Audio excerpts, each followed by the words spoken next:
Michael Jordan earned 6 championships and 5 MVPs over the course of his legendary career. On his way to those accolades, he was defeating several other all-time great players. And while his success was celebrated, it meant guys like Ewing, Malone the Predator, and Charles Barkley were never able to get rings. But today, that changes. Because now we're living in a world where Michael Jordan is erased from NBA history forever. And right away, after the Celtics were celebrating winning in 1984, we'd already have our first change with no Mike. In the 84 draft, the Bulls would now choose to select Sam Perkins with the 3rd pick. With Chicago now selecting what would originally be the Mavericks pick at number 4, they'd also have to make a change. Now they would be taking Barkley with the 4th pick, and from there, not much else was changing as far as the draftees. Because the big prize of 84 was still going to the Rockets with Hakeem Olajuwon, and in this reality, he would already be starting to add to his trophy case. While Jordan would win Rookie of the Year in our reality, in this timeline, it would have to go to someone else, and you'd be insane if you thought it was going to anyone else other than Olajuwon. The numbers he was putting up in only his first year was on par with some of the veteran big men the league had to offer. He'd be easily taking home the reward of Rookie of the Year, but there wasn't much else worth noting about his first season. Moving back out east, Sam Perkins was performing okay for Chicago,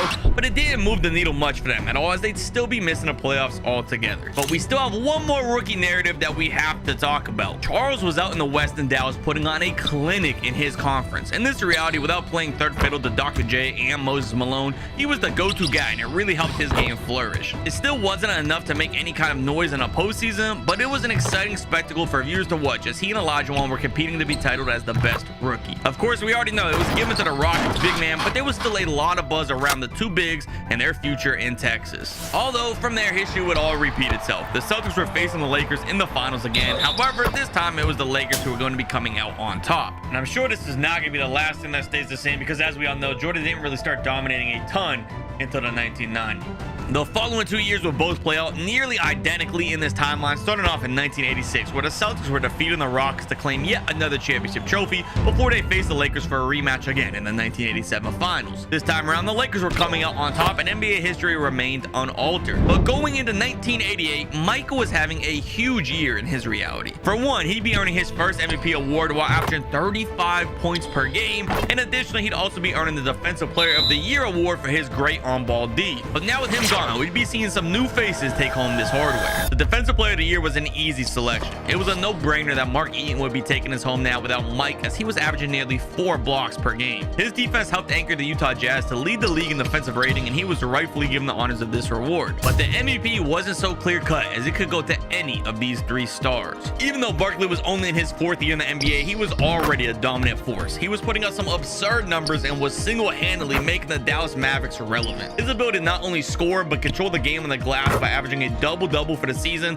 made him a valid candidate to earn the reward. But with as great as he had been playing so far, Magic and Bird had also been playing phenomenal. Magic Johnson, of course, needs no introduction to just how incredible he was during this era. He has been running the 80s alongside Larry Bird, and again this year, he was in the MVP race for his outstanding level of play and impressive record he was leading the Lakers to. He was making just as strong of a case as Barkley, but we still have to talk about Larry. Without Mike taking charge, Bird was now leading the entire league in scoring. That would of course give him a large edge in this MVP race, and when you pair that with his high level of playmaking and his ability to rebound the ball at a respectable clip, you have to give strong consideration to the case that Bird could be this year's MVP. And while all 3 were deserving of the reward, it could only be one of them, and it would be Larry Bird taking home the honors. Outside of those changes though, the rest of the season was still playing out how we all remember. The Lakers were facing the Pistons in the finals, and they were winning after 7. Following that, in 1989, they'd have a rematch, with this time the Pistons being in full control of the series to outlast the Lakers, and then they would be repeating history by beating the Blazers in the championship to win back-to-back in 1990. But trust me,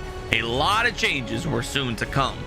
Because now, starting with 1991, we begin the stretch of Mike's 2 three-peats, and history is guaranteed to change. Although, first we're going to be talking even more about Magic Johnson. But that'll be after I talk about today's sponsor, Raycon. Raycon offers amazing quality audio at a ridiculously affordable price. On top of Raycon's being inexpensive, thanks to their optimized gel tips, you can rest assured that these earbuds will not fall out of your ears. One of my biggest issues with wearing earbuds is always the fact of how often they fall out while you're trying to be active, like working out or doing something like that. But these Raycons, they literally refuse to come out. Just watch this.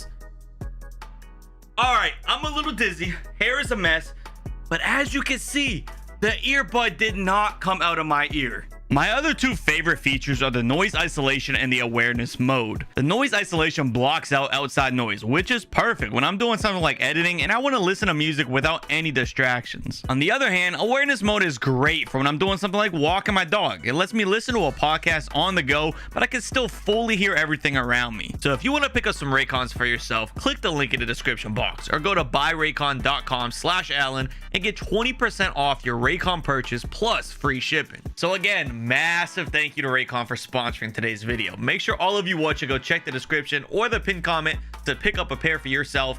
And now let's go ahead and get back to Magic Johnson. With his retirement looming, this could very well be the last we're talking about this star, but his legacy will certainly be continuing down the line because he was earning yet another MVP this year. Typically the honors would go to Jordan, but instead we'd witness Magic earn his 4th total most valuable player award, and he'd run with it all the way into the playoffs as he positioned himself for the finals versus whoever comes out of the East. And even though 91 would for sure have a new champion, it would still be a familiar face, with the Pistons facing the Hawks in the conference finals instead of the Bulls this time.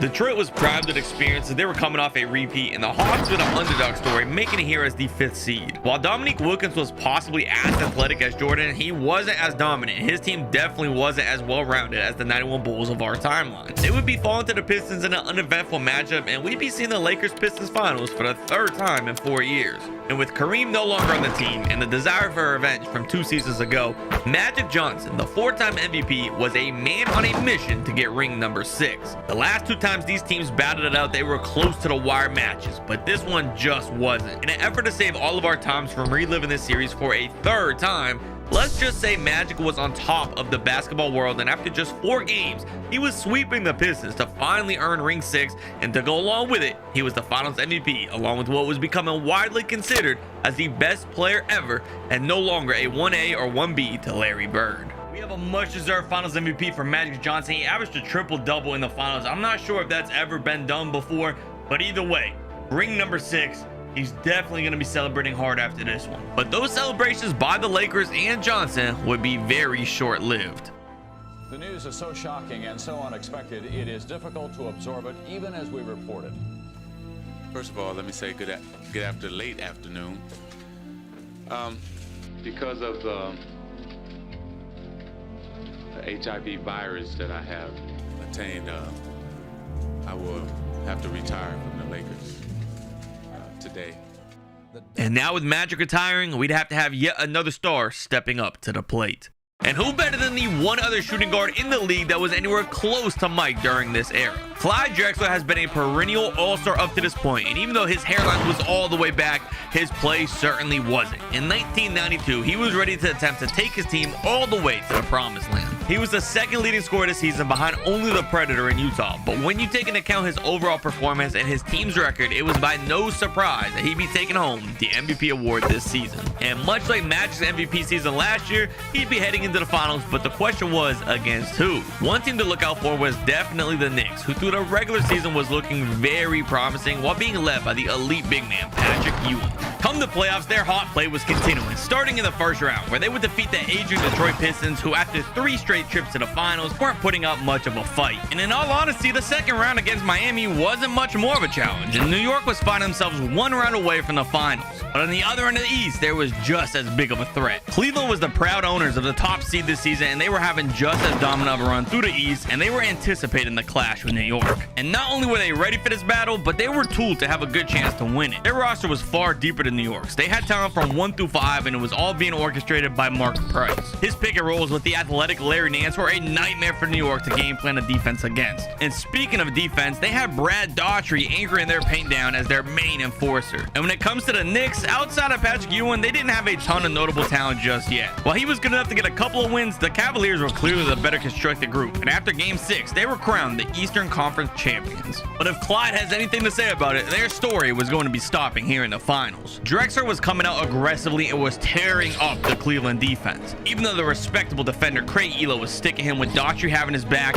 Drexler was still slithering through the opposition to find ways to get points on the board. But Clyde was only part of the story. That same pick and roll of Price and Nance that gave the Knicks issues was now giving issues to Portland as well. Their 2-man game was keeping up with Clyde's production, and I wouldn't be surprised by the results of this series. We are headed to a game 7. Early in the first half of this finale, things were looking to be closely contested, and it was a back and forth affair between our two teams. But coming out of the halftime break, Portland seemed to be a new beast. Active with their home court advantage, Portland was playing their best basketball of the year. A few years ago, they lost in the finals, and they weren't going to be letting that happen again. Cleveland was trying their best to claw back into it, but the Blazers kept them at arm's length away for the remainder of the game to finally be earning that championship trophy for their loyal fans. And more than that, Clyde now won a ring without Hakeem, and fast forward a few years, we already know he'll be earning another ring in Houston, which means with 2 rings and an MVP now, he'd undoubtedly be considered a top 3 shooting guard come present day 2024. I tell you, he's the best one-on-one player I may have ever seen. He could even make a 3 anytime he wants to. He can get to the basket anytime, and he's a great free throw shooter. But I'm just telling you, he's the best one-on-one player I've ever seen. We say the dumbest things sometimes. And back to the Cavaliers in 1993, the misery wasn't ending after that Game 7 loss, because the next season was a conference finals rematch against the Knicks, and this time around, New York was completely embarrassing them here, and needless to say, the Knicks were getting plenty of revenge after pulling off the sweep, which meant now they faced Charles Barkley, who recently landed on the Suns. And I was hoping this series would be exciting, but the Cavaliers weren't the only team being embarrassed in this year's postseason. Phoenix had their foot on the gas this entire series, and the league's MVP this year was letting the world know why he was given the award. The 1993 playoffs didn't have any exciting narratives or down-to-the-wire matchups, but it did have Charles Barkley doing what he never could with Mike in the way. He was earning his first ever ring, and no longer would go down as one of the best players in history to never win a ring. But we made it to the end of the first three-peat, and the West has completely dominated the NBA with no Michael Jordan. We know the next 2 championships are going to go to the Rockets, so we're going to fast forward to 95-96, and I'm really praying that neither of those 2 years the Jazz make the finals. I'm hoping the Predator does not get a ring. But before we get to the Predator waiting in the finals, we have to talk about the MVP. This year, instead of Mike getting the MVP, it was heading out to San Antonio with the Admiral playing at an absolutely ridiculous level. On both ends of the floor, he was locked in all season long, and you could easily make the argument that he was the best offensive player and the best defensive player all year round. And so far, surprisingly, the West has been the main benefactor of Michael no longer being in the league. Honestly, I was expecting the East players to finally get some shine without Jordan running their conference, but we've seen nothing but success in the West. From the Lakers winning 1 more ring, the Blazers winning and Drexler becoming MVP, the Suns of course finally getting a ring, and now David Robinson being crowned the MVP. But the East was about to get some love too. That's because now the Orlando Magic were making it to the finals, and the opposing Seattle Supersonics had no answer for the young Shaq. He was obliterating all the opposition in the paint, and he was scoring at will. He had just lost the year prior in the finals to the Houston Rockets,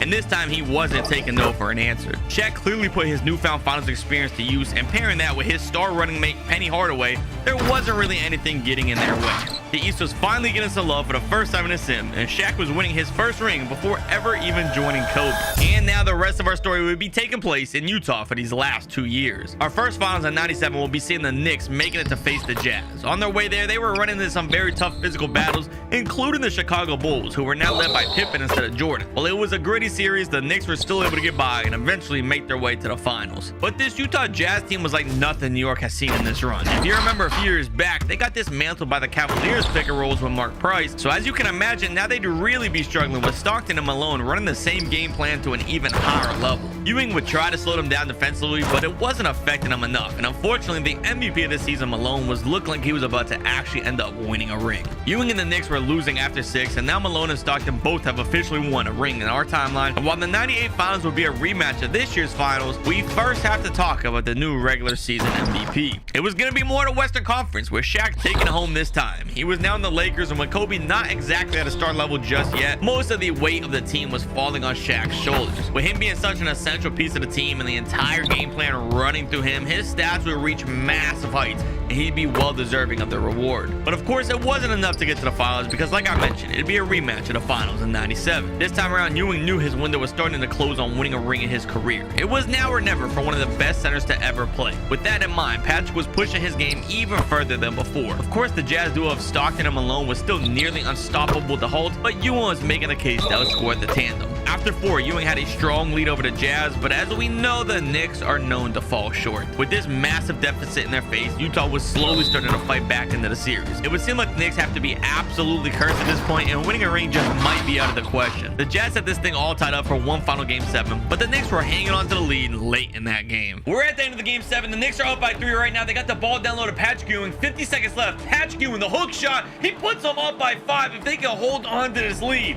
Patrick Ewing is going to be an NBA champion in this reality, and the Knicks. I mean, they haven't won as long as I can remember. John Stockton with the ball now. It's looking like they're trying to get it down low to the Predator. They get it down there. Patrick Ewing on him. The deep fade away. Oh my God, that's a tough shot. 30 seconds remaining here. The Knicks score. They're in great shape. If they don't, hold on, Patrick Ewing. I was going to say if they don't, the Jazz have a chance, but he scores. They're up by 5. Things are not looking good for Utah here. They have very limited time. 5-point deficit. Only 30 seconds remaining. They have to go quick here. I think the Knicks have it. Hornacek has it now. He's here at the top, wasting a lot of time. They're trying to get to Malone again. It's a pick and roll. John Stockton is not involved. Hornacek going into the paint. His layup is off.